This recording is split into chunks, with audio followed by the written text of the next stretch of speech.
Hi everyone, this is Ziaul Raushan. Welcome along to another episode of the Rated RR podcast. First things first, Happy New Year to you listeners and followers and subscribers. We're hugely grateful for all the support you've given us in 2021 and we'll continue to deliver the good stuff in 2022. Speaking of which, if you're watching us on YouTube, you notice my usual partner in crime, Roshan Rai, is missing. He's taking a well-deserved break after the AFF Suzuki Cup. One man, though, who's had no time for breaks because he's too busy celebrating, joins us on the call today, Alexandre Pölking, better known as Mano, the AFF Suzuki Cup champion, as well as the head coach of the Thai national team. Mano, huge congratulations and a huge honor to have you with us. Let's talk about six, shall we? How are you feeling? Hi, thanks for the invitation. I was with your friend yesterday, so now we are here again. It's been... a lot of celebration here in Thailand. The people are very happy. We, of course, as well, are very happy. We had a clear target before the tournament. We really wanted to bring that trophy back home. And I believe we did a great job. I mean, especially the players and then the board and everything, I think went really almost in a perfect way for a short tournament. I mean, for a month tournament. In a difficult circumstance with the bubble and stressful to not be able to move a little bit around. It's just hotel room, training ground, stadium, and again and again and again for 30 days. But it's worth. At the end, it's worth because we reach our target. We play some good football, in my opinion, and. We are really, really happy, and I'm happy for the opportunity to talk to you guys, to share a little bit what's going on in Thailand, what is our thoughts, and how we want to go next. And it's a pleasure to talk to you. Mano, you speak about the troubles of the bubble being just hotel training. It's not just that. When you took over in September, the team was in a difficult place as well in terms of results. So it wasn't very long for you to instill your philosophy as well as belief in the team. How did you go about doing this? I mean, when I look at it, it's October, November, December, not very long. So how did you do this in such a short space of time? Well, I think the biggest adventure that I had, I mean, is that I was very long in the league. So I knew the players very well. I mean, some of them were my players. Most of them I played against. Even the players that were abroad, I mean, with Chanatip, Tiraton, Tanawat, Tiraton and Jay. I was already training with them 8 years ago. I mean, I know the personality, the character of the players, and I think that was an advantage, at least for that part. To be someone that completely step in and didn't know the players, having 2 days of training would be a very difficult task. But I think at the same time, that is the reason why they appoint me. I mean, was to be maybe the right man and the right time. What doesn't mean that should work. Of course, people were very skeptical at the beginning, and most of the people were thinking that we will not make it because there is no time for training, no time for getting all the stuff together. And I'm really honest to you. I said from the beginning that I know the quality of the players. I know that the most important thing was to get all the players, especially the ones that I just mentioned, because they can increase the quality and they also increase the respect from the opponent because everyone's in the region knows them very well. And that is always good. That psychology part of the game. And at the end, we got all of them. They joined actually after the first game. And I said before the tournament, we have to grow together. It's the only way we have. Let's go game by game and start to know each other better and try with a lot of meetings, with a lot of analysis. Now I have my analyst from Portugal, Luis, that is all the way with me.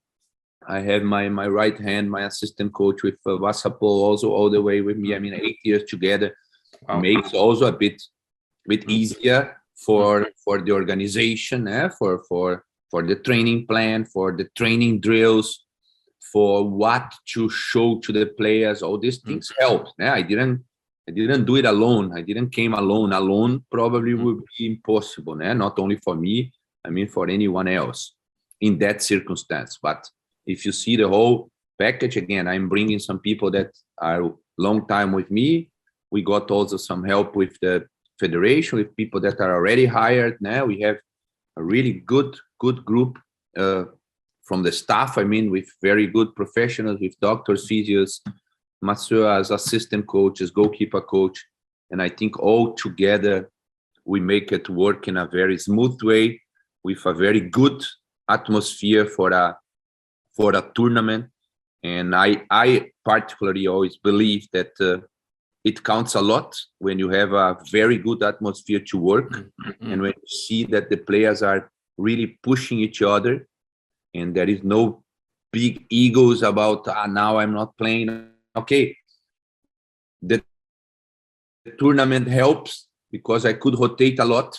You remember we won the first 3 games. We are qualified. Yep. I changed 11 players, so that helps a lot for the group because then everyone was feeling part of it. Everyone got some match time. Everyone wear the jersey. Everyone was in the media, and I think that helped. And again, it's also credit to the players. Again, they have that quality that I know I could play every single one, and I could keep the same level. And yeah, as I said before, I think we play an almost perfect tournament, being very honest. Mano, you touched on it there, giving the players a run, making everyone feel part of the project almost, that decision to rotate the whole team basically against Singapore after securing qualification.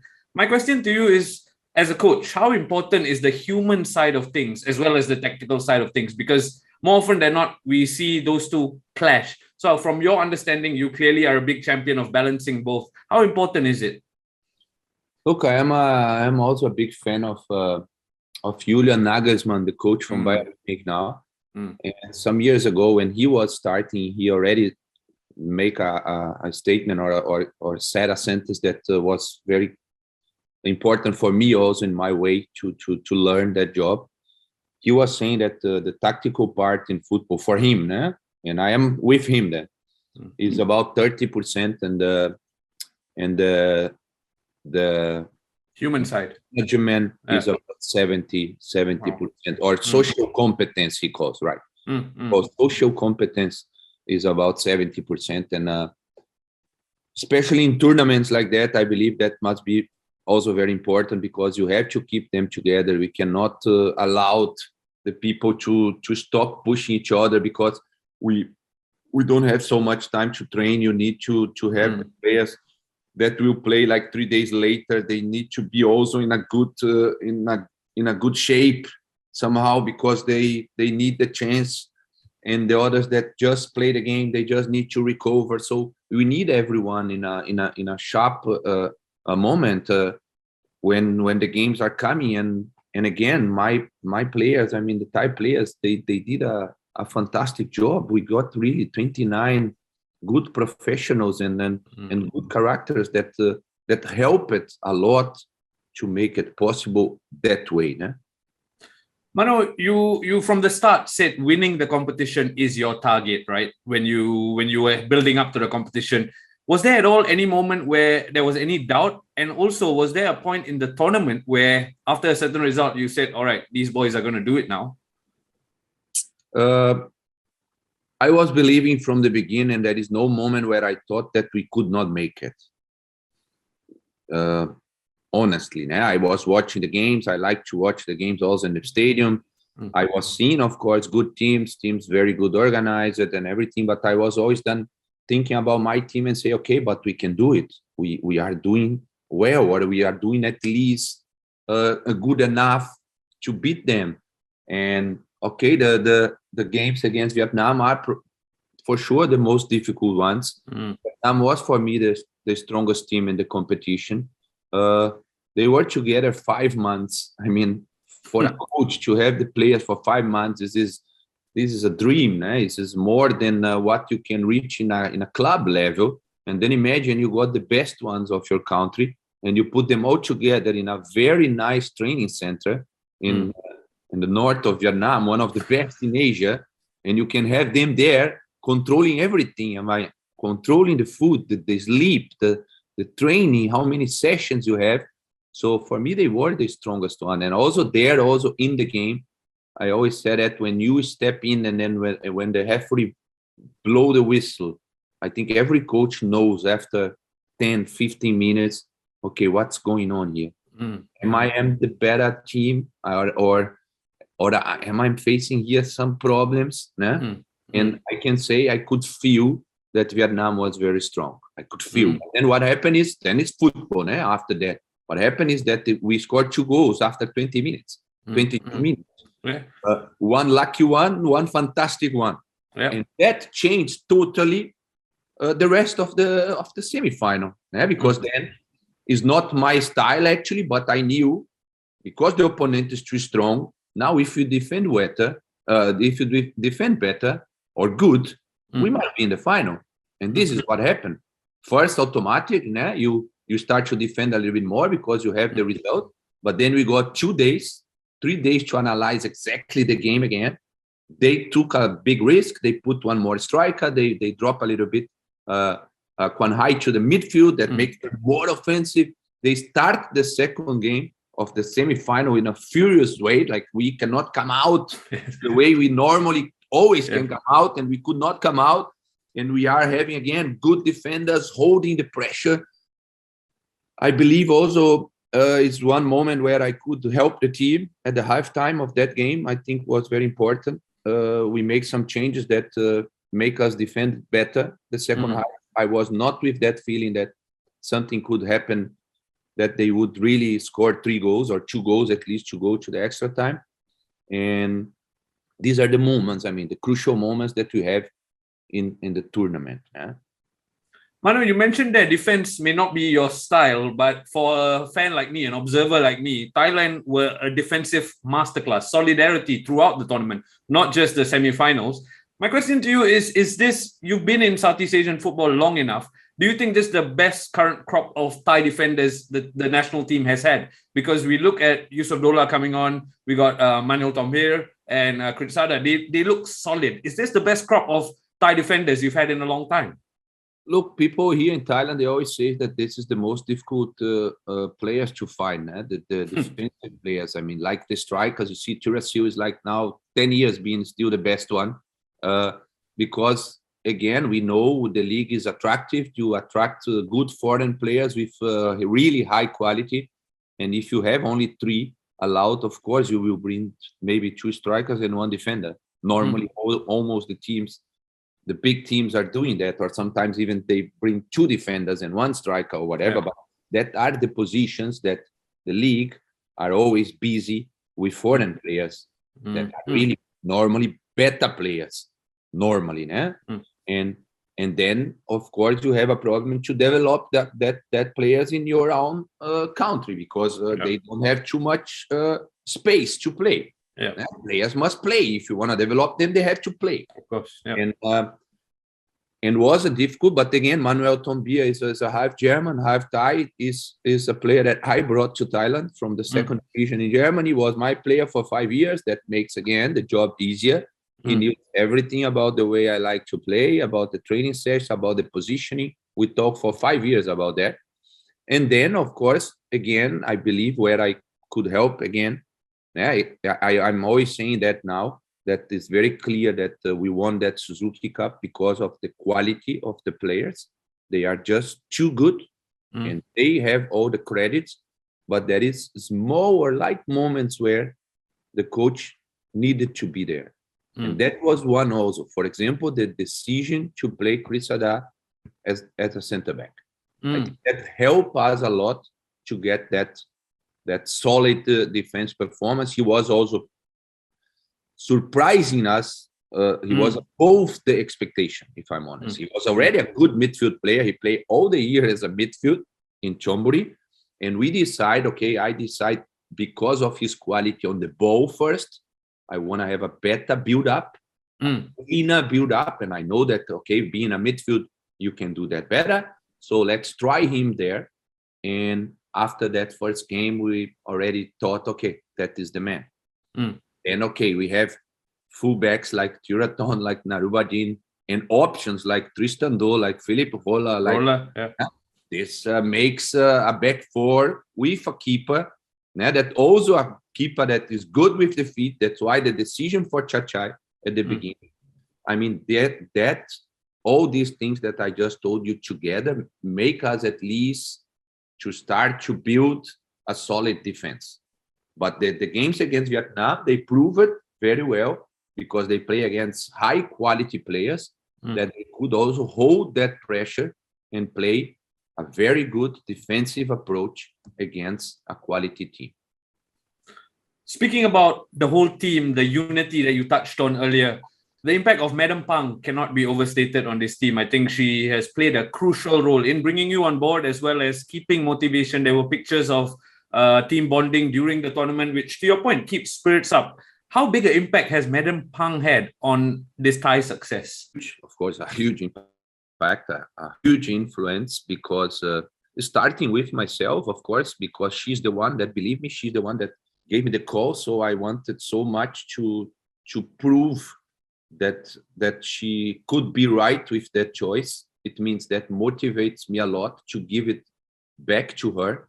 And his presence, again, she's a powerful woman that is really well known in the country, now well known in the region also. She has a lot of success with the women's national team, brought them twice to the World Cup already. That is, again, the absolutely dream of us. Né? And she got that experience already with the women's national team. She has that nature way to be, funny, and sometimes it's important, especially, as I said, in a bubble where you have so much stress for being there. And that when she arrives, I mean, in the middle of the competition, she brought that good atmosphere, that a little bit relaxed atmosphere. She come with the nice gifts and the lottery, and the people could breathe a little bit. Again, I am still the one that is always a little bit under stress in the tournament, but it's fine. Even there, I could relax a bit. Of course, I didn't win anything. I never win these kind of things, but I could relax. And again, she was important before the tournament because she's also the one that make the calls. She's the one that is very good on relations. She make that bridge between clubs and federation somehow smoother than before, because she's also the president and the owner from one club. She knows all the other presidents, and she can have talks about the players and can release the players easier. She's, of course, also the one to call Marinos, to call Sapporo, to call Leicester City. And that is that alone all these reasons that I gave you makes her one of the most important appointments also of the national team.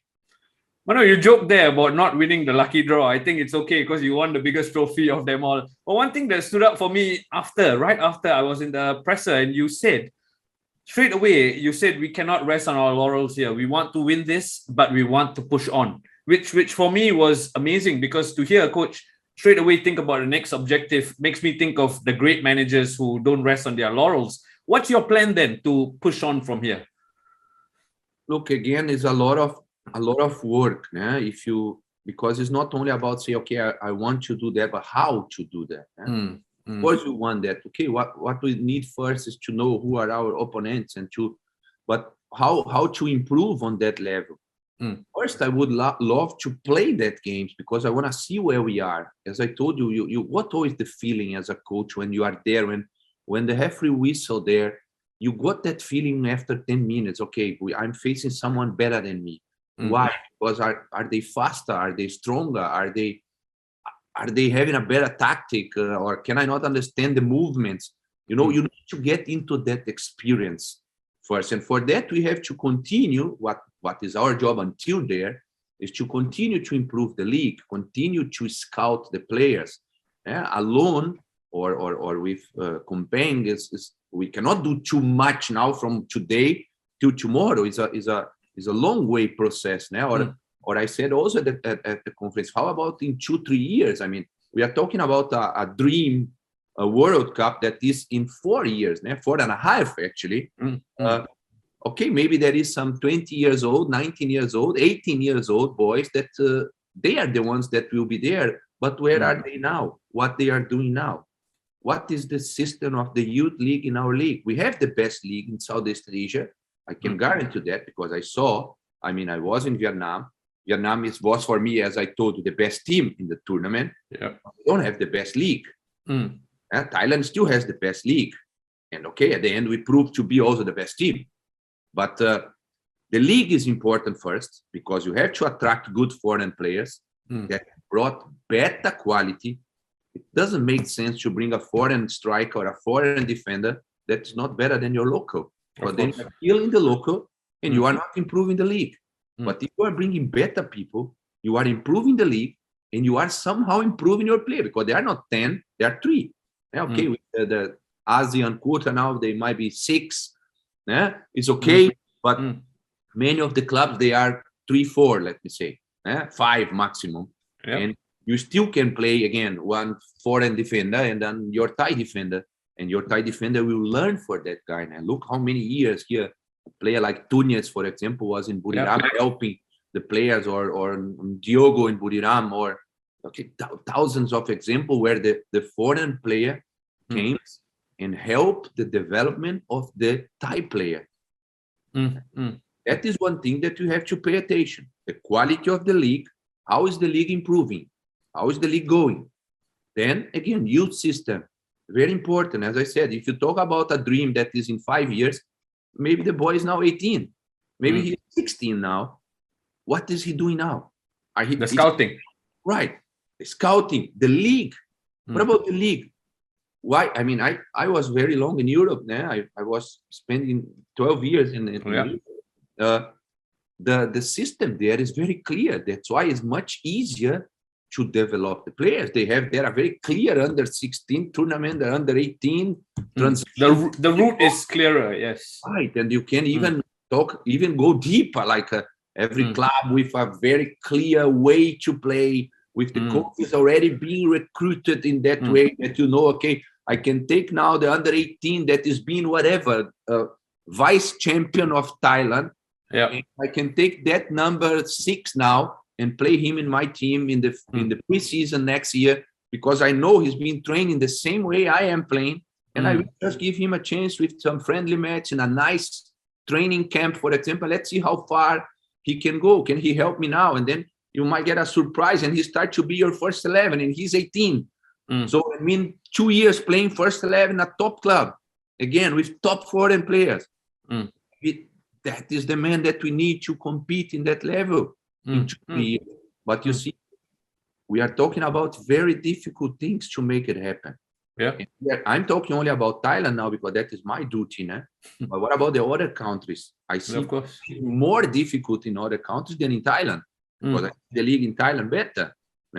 But we still don't have that youth system very clear. We play a cup, as I said. Okay, we go there and we play for 3 weeks. It's nice. You can scout that.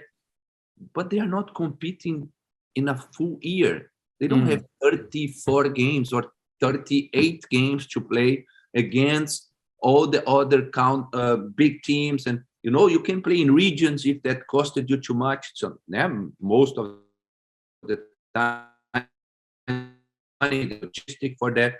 Then maybe you could make North and South or East and West and make 4 different groups. And after the 4 champions meet each other and we play again in a 6 games. But then you play, you have a calendar, a year calendar where that boys that are 16, 18, 21, they are playing, they are competing. They are also learning the pressure to be there, to be on the top, to compete for the championship. Maybe you will attract some fans because the people like to see the youths. But we don't have all this that I'm telling you. And this, if you compare to Europe, in Europe, that would be impossible not to have that. Of course. Even there is everything connected. Today, if I have a second team, for example, I was 6 years in Bangkok United. I have a second team from Bangkok, the transition team we call, but they have to play in the 3rd league, let me say. But if someone is doing well there, I cannot take him because he's in the list of the third league. Okay. I am in the first league. Mm. So in Europe, everything is connected. The under 16 from Bayern Munich, if he's doing well and I decide to play him against Dortmund, I just pick him and he belongs to Bayern Munich. He belongs automatically in the list. And this is a system. I mean, this is a system. Yes. If you can have that system for the country, that would help, because we are talking about an exception that would happen, but would be possible to happen. Today, that's not possible. And even if the 16 or 18 or 20 years old, he's not making to the first team, it's fine, but he is playing his competition the whole year. Of course. Playing again his 34 games, whatever, or 40 games in a year, where we can see how he develops, how he's training. He's having a normal football year. And Mano, at this point, I have to ask you, you talk about when I hear you speak, your European education is immense. What you learned there, you want to bring it here. I can see that from how passionate you are when you tell me. What I want to ask you is, do you think now that you've won the Suzuki Cup, that will help you convince stakeholders, convince people around that, yes, Mano's philosophy is what is best for us? Do you think that will help you? I will try. I cannot guarantee that. I will try. I mean, I always said I love that job. I know that many people also was doubting that appointment, and I understand, because they always say, but Mano is somehow a good coach, but he is not a winner. He was 6 years in a big club, didn't win anything. I have a totally different perspective of that. I mean, I was 6 years in a club that when I arrived was fighting for relegation, and today is one of the top clubs in the league. And that is what I mean with process. Yes. Take time. They are there where they should be, and they will win. Sooner or later they will win. And this is what I mean with having a clear idea what you want or what you want to achieve. I will try to do that also. In Thailand, again, I still don't know how long I will be here. And I still have to convince the people that maybe that idea could be a good one, but it's not easy. I know that many people are telling that also before me, and nothing is really happening clear in that way. And again, if you want to think about the region, what about the other countries? How can we do that also in the other countries? I can just say that I like that job, and I like to make things happen. I like to see my team, for example, playing good football. I go now 5 days before a tournament, and I say, okay, give me.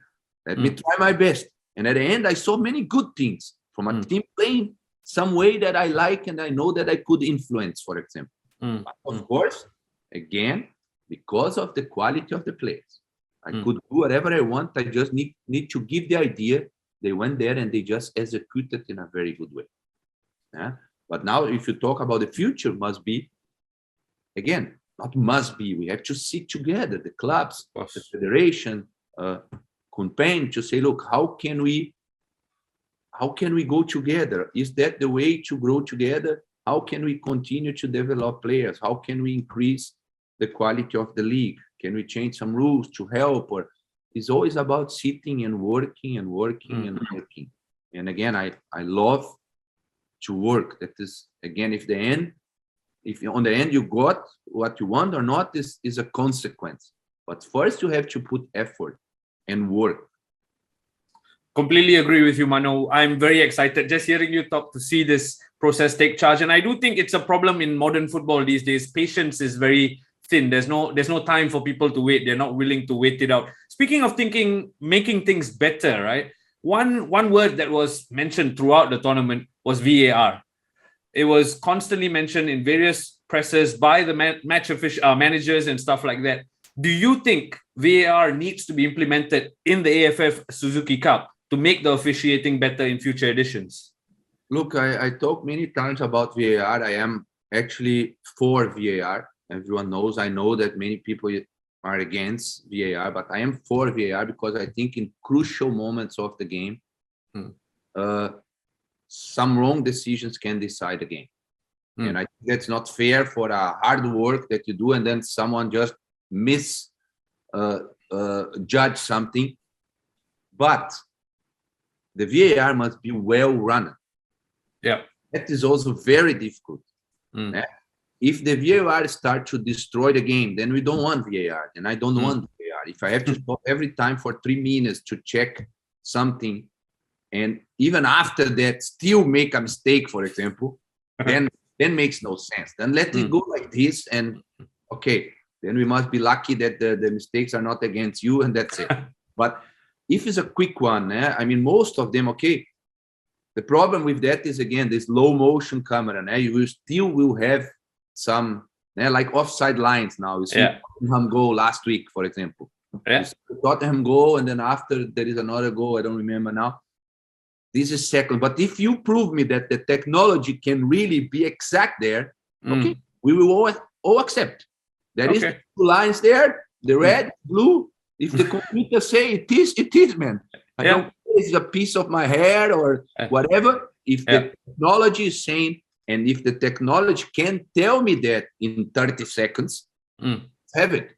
Let's have it, because that's fair. And we will still have the discussions, of course, with the handballs. They are trying to make some rules. Of course, sometimes in the slow motion, that hand that goes a little bit and then comes hand, it will still be a little bit difficult. But again, if the VAR is well run, I am totally for the VAR, just to make it the game fair. Mano, speaking of officiating, I have to ask you, you were in attendance at the stadium in that crazy second leg semi-final between Singapore and Indonesia. In fact, you were seated within I was watching you almost, and you were standing up, you were animated. I think even Gabriel Tan, a friend of ours, tagged you and said, "Oh my God, even Mano Pölking is losing his mind here."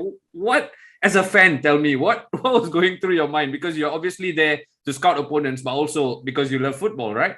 Right. At the end, I was not thinking about the opponent anymore. It was just excitement pure. I mean, I wrote that. I said it's the craziest game I ever saw in my life, being honest. I mean, how was that possible that you saw so many emotional moments in a game, with the red cards, with the penalty, with the offside goal, with again, and the I mean, the passion and the love for football was amazing in that game. And to see the fight that Singapore put it in, being 2 players down, you could feel the crowd also. These things that make the game so beautiful. I mean, all these elements were included in that game, because it was really emotion pure, was excitement, was unbelievable. I mean, it was unbelievable to get that penalty with 2 players less in the last minute.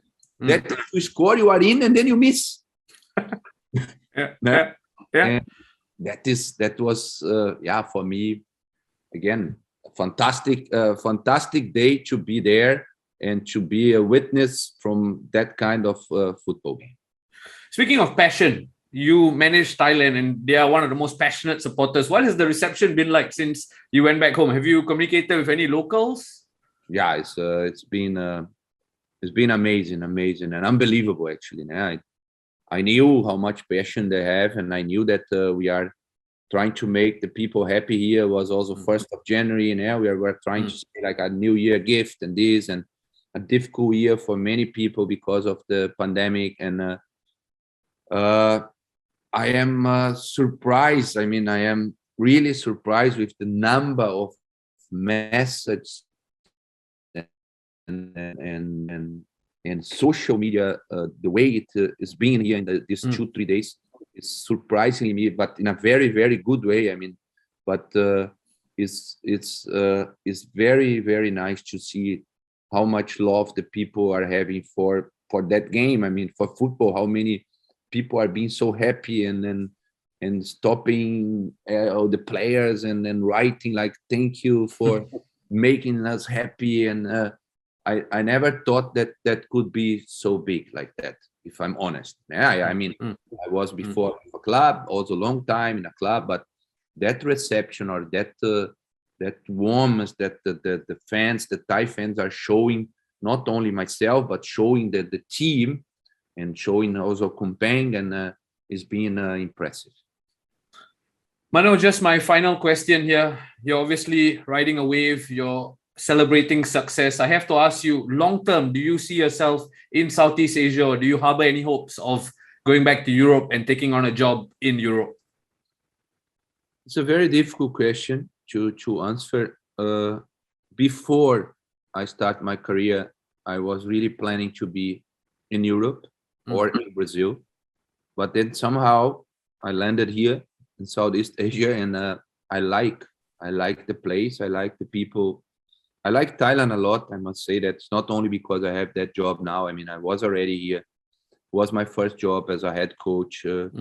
I like really the country, my family, my friends, everyone that came to visit me is really in love with the country. I always want to come back, even being very far away from Brazil now, for example, where most of my family is. But is a country that welcomed me so well, and I cannot see a reason now to leave that. Of course, I like Europe. I like the weather in Europe. I miss the cold weather a little bit. I miss the cold Christmas. I miss some food. I miss many things. Clear, I miss also many things in Brazil. But at the moment, the way my career is going, there is no better place to be, and there is also no better job to have than the one that I'm having now.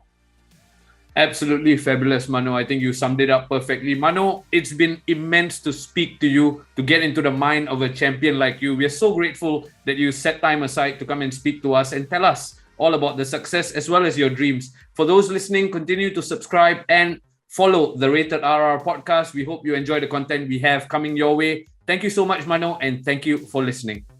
Thanks a lot.